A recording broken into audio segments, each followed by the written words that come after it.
Imagine you're commanding a $68 million air defense system, the most advanced technology your country has ever produced. And on your screen, you see 5 tiny contacts approaching. Total value of those 5 targets? $71,000 combined. They're heading straight for a $2.4 billion refinery that supplies 40% of your capital's fuel. You have exactly 14 seconds to make a decision that could cost you your career, or your country its energy security. Fire your $2 million interceptors at what might be birds, or wait for confirmation while potential threats close in at 438 kilometers per hour? Pause. This isn't a hypothetical training scenario. This happened multiple times, and what those defenders witnessed over the next 48 hours would fundamentally change how modern militaries think about air defense. Today, we're analyzing the most sophisticated drone campaign in military history, not to glorify conflict, but to understand how asymmetric warfare is reshaping the future of defense technology. And by the end of this video, you'll understand why a $71,000 investment achieved what billions in traditional weapons couldn't. Before we dive into the tactics, let's establish the framework for what we're examining. Disclaimer: this analysis is based on open-source intelligence, military technology documentation, and reported incidents from early 2024. We're examining tactical innovations in drone warfare from an educational perspective, focusing on technology and strategy, rather than political positions. Here's what you need to understand about the strategic landscape. By mid-2024, long-range drone strikes had become a critical component of modern asymmetric warfare. Ukraine, lacking the cruise missile arsenals of major powers, invested heavily in domestic drone production. The result: platforms like the UJ-22 Airborne and UJ-26 Beaver, with ranges exceeding 800 kilometers. But range alone doesn't win battles. Russia operates some of the world's most sophisticated integrated air defense systems. The S-400 can track over 300 targets simultaneously and engage threats 400 kilometers away. The Pantsir-S1 provides close-range protection with both missiles and rapid-fire cannons. The Tor M2 fills the gap between them. On paper, these drones shouldn't penetrate these defenses. They're slow, cruising at just 120 to 180 kilometers per hour, compared to cruise missiles that travel at 850 kilometers per hour. They're visible on radar. They carry minimal payloads, yet they succeeded repeatedly. The question isn't just, how did they get through? It's, what does this tell us about the future of warfare? Let's examine 3 case studies that reveal the answer. Target: major fuel storage facility. Distance: 380 kilometers from launch point. Defense: S-400 and Pantsir-S1 systems. The first innovation wasn't technological, it was psychological. Here's the trap. The lead drone climbs to 750 meters, making itself completely visible to every radar within 50 kilometers. Put yourself in that S-400 operator's position. You see a clear radar signature. Speed matches known drone profiles. Trajectory points directly at critical infrastructure. Your interceptor missiles cost $2 million each.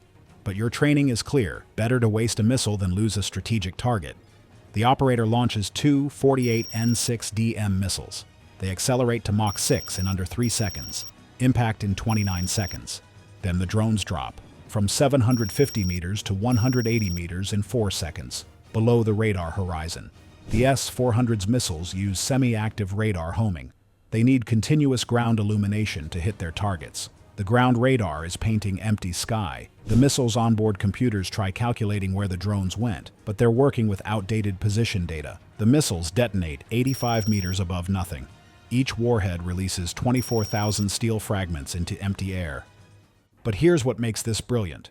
While the S-400 crew is watching their missiles explode, 5 drones are now at 180 meters, racing toward the facility, with the final defense layer, Pantsir-S1, having only 19 seconds to respond. The Pantsir's radar is optimized for aircraft and helicopters. Against small drones at this altitude and distance, the signal return barely registers above background noise. Operators see intermittent contacts flickering on their screens.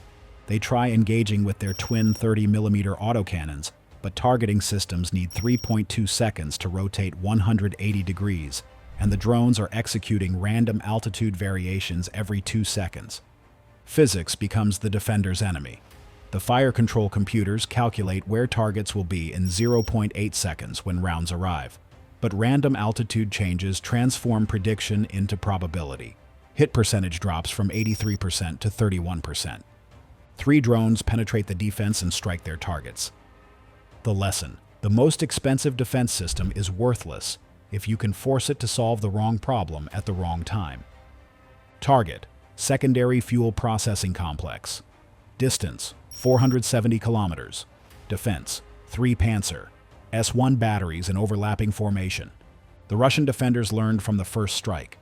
They positioned 3 Pantsir systems in a triangular formation with overlapping coverage. No gaps. They'd been tracking these inbound drones for over 13 minutes. They were ready. Pause. Or so they thought. At 52 kilometers out, 4 drones break formation and climb to 1,500 meters. Complete exposure. Every radar system within 100 kilometers immediately acquires them. Then something strange happens. The radar classification systems start screaming priority alerts. The signature these drones are producing doesn't match their database profile for small UAVs. The aspect ratio is wrong. The radar cross-section is wrong. It matches KH-101 cruise missiles. Here's the technology at work. Corner reflectors. Simple triangular pieces of aluminum that create what's called retroreflection. When radar energy hits them, it bounces back at exactly 180 degrees, amplified. A 10-centimeter reflector creates the same radar signature as a 10-square-meter object.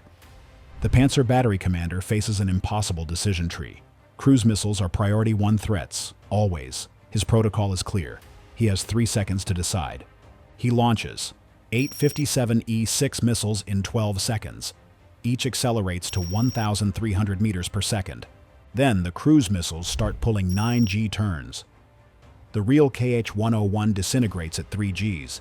Its airframe can't handle the stress. Worse, they're multiplying. 4 becomes 8. 8 becomes 16. Each drone is dropping corner reflectors every 2 seconds. The Russian radar computers see targets spawning like a video game glitch. Final tally: $3 million in interceptor missiles committed to aluminum foil worth $4.50. But that's not the real attack.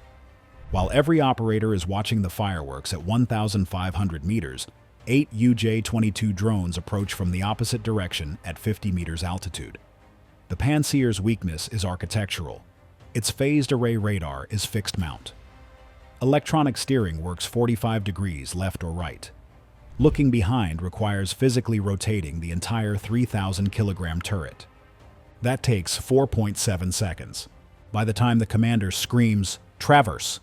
the drones are already inside the minimum engagement range for missiles, which need 1.5 seconds after launch for proximity fuses to arm. Only the autocannons remain, but at this range and crossing speed, with the drones executing programmed altitude variations, 7 of 8 penetrate. 3 strike their targets during the 90-second reload cycle when the Pantsir batteries are completely vulnerable. The lesson: in modern warfare, perception management matters more than actual capabilities. Make your opponents see what you want them to see, and they'll defeat themselves. But here's what makes this brilliant. While the S-400 crew is watching their missiles explode, 5 drones are now at 180 meters, racing toward the facility with the final defense layer, Pantsir-S1, having only 19 seconds to respond. The Pantsir's radar is optimized for aircraft and helicopters. Against small drones at this altitude and distance, the signal return barely registers above background noise. Operators see intermittent contacts flickering on their screens. They try engaging with their twin 30mm autocannons, but targeting systems need 3.2 seconds to rotate 180 degrees, and the drones are executing random altitude variations every 2 seconds. Physics becomes the defender's enemy. The fire control computers calculate where targets will be in 0.8 seconds when rounds arrive, but random altitude changes transform prediction into probability. Hit percentage drops from 83% to 31%. 3 drones penetrate the defense and strike their targets. The lesson: the most expensive defense system is worthless if you can force it to solve the wrong problem at the wrong time. Target: secondary fuel processing complex. Distance: 470 kilometers. Defense: 3 Pantsir-S1 batteries in overlapping formation. The Russian defenders learned from the first strike. They positioned 3 Pantsir systems in a triangular formation with overlapping coverage. No gaps. They'd been tracking these inbound drones for over 13 minutes. They were ready. Pause. Or so they thought. At 52 kilometers out, 4 drones break formation and climb to 1,500 meters. Complete exposure. Every radar system within 100 kilometers immediately acquires them. Then something strange happens. The radar classification systems start screaming priority alerts. The signature these drones are producing doesn't match their database profile for small UAVs. The aspect ratio is wrong. The radar cross-section is wrong. It matches KH-101 cruise missiles. Here's the technology at work. Corner reflectors. Simple triangular pieces of aluminum that create what's called retroreflection. When radar energy hits them, it bounces back at exactly 180 degrees, amplified. A 10-centimeter reflector creates the same radar signature as a 10-square-meter object. The Pantsir battery commander faces an impossible decision tree. Cruise missiles are priority 1 threats, always. His protocol is clear. He has 3 seconds to decide. He launches 8 57E6 missiles in 12 seconds. Each accelerates to 1,300 meters per second. Then the cruise missiles start pulling 9G turns. The real KH-101 disintegrates at 3 Gs. Its airframe can't handle the stress. Worse, they're multiplying. 4 becomes 8. 8 becomes 16. Each drone is dropping corner reflectors every 2 seconds. The Russian radar computers see targets spawning like a video game glitch. Final tally: $3 million in interceptor missiles committed to aluminum foil worth $4.50. But that's not the real attack. While every operator is watching the fireworks at 1,500 meters, 8 UJ-22 drones approach from the opposite direction at 50 meters altitude. The Pantsir's weakness is architectural. Its phased array radar is fixed mount. Electronic steering works 45 degrees left or right. Looking behind requires physically rotating the entire 3,000-kilogram turret. That takes 4.7 seconds. By the time the commander screams, "Traverse!" the drones are already inside the minimum engagement range for missiles, which need 1.5 seconds after launch for proximity fuses to arm. Only the autocannons remain, but at this range and crossing speed, with the drones executing programmed altitude variations, 7 of 8 penetrate. 3 strike their targets during the 90-second reload cycle when the Pantsir batteries are completely vulnerable.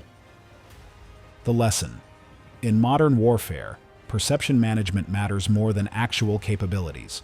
Make your opponent see what you want them to see, and they'll defeat themselves. But the real impact isn't monetary, it's strategic. Within hours of these strikes, Russia initiated the largest air defense redeployment of the conflict. Every S-400 system pulled from forward positions to protect refineries and industrial facilities creates a gap in battlefield coverage. Every gap means different systems can operate more freely. This is the true objective of asymmetric warfare. Force your opponent to solve the wrong problem in the wrong place. The technological implications. These operations demonstrate 3 principles reshaping defense thinking. First, swarm complexity defeats individual sophistication.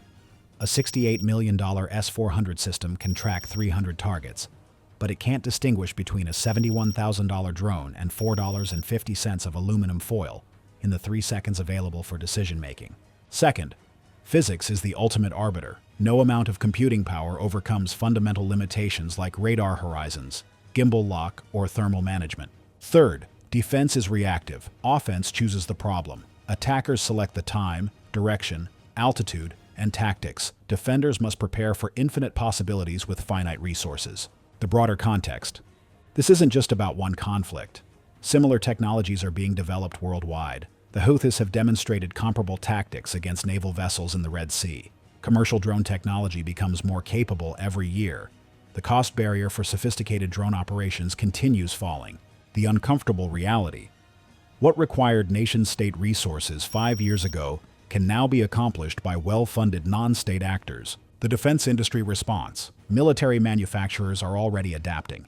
Next-generation systems focus on AI-assisted target discrimination, distributed sensor networks, directed energy weapons for drone swarms, and advanced electronic warfare suites. But here's the challenge. Defense always costs more than offense. A $500 drone requires a $50,000 missile to intercept. The math doesn't favor defenders. So what does all this mean? We're witnessing a fundamental shift in how warfare works. The same technology that lets you order a pizza with your phone now powers systems that can penetrate air defenses that cost thousands of times more. The military term is disruption, but that doesn't capture the magnitude of what's happening. For decades, air defense meant detecting threats early and engaging them at maximum range. That paradigm assumed threats would be expensive, limited in number, and follow predictable physics. Drones break all three assumptions. They're cheap enough to use in swarms. They're numerous enough to overwhelm point defenses. And they're maneuverable enough to exploit the gaps in any system. This isn't about one country versus another. It's about the democratization of aerial warfare capabilities. What we're analyzing here will influence military doctrine for decades. The question isn't whether traditional air defenses will adapt. They will. The question is whether they can adapt faster than the drone technology evolves. Based on current trends, that's not a given. Now I want to hear from you. Put yourself back in that opening scenario. You're the S-400 commander. 5 contacts approaching. 14 seconds to decide. You know interceptors cost $2 million each. You know hesitation could cost you the target. What would you have done? Would you fire immediately and risk wasting millions on decoys? Or wait for visual confirmation and risk letting real threats through? Drop your reasoning in the comments. I'm genuinely curious how you'd solve that impossible decision. And if you found this analysis valuable, consider subscribing because next week, we're examining something even more remarkable: how a single Ukrainian Neptune anti-ship missile defeated the Moskva's layered defenses. The radar data from that engagement reveals targeting decisions that seem almost impossible. Until then, keep questioning, keep learning, and remember, the most important battles are the ones fought with information, not weapons. I'll see you in the next one.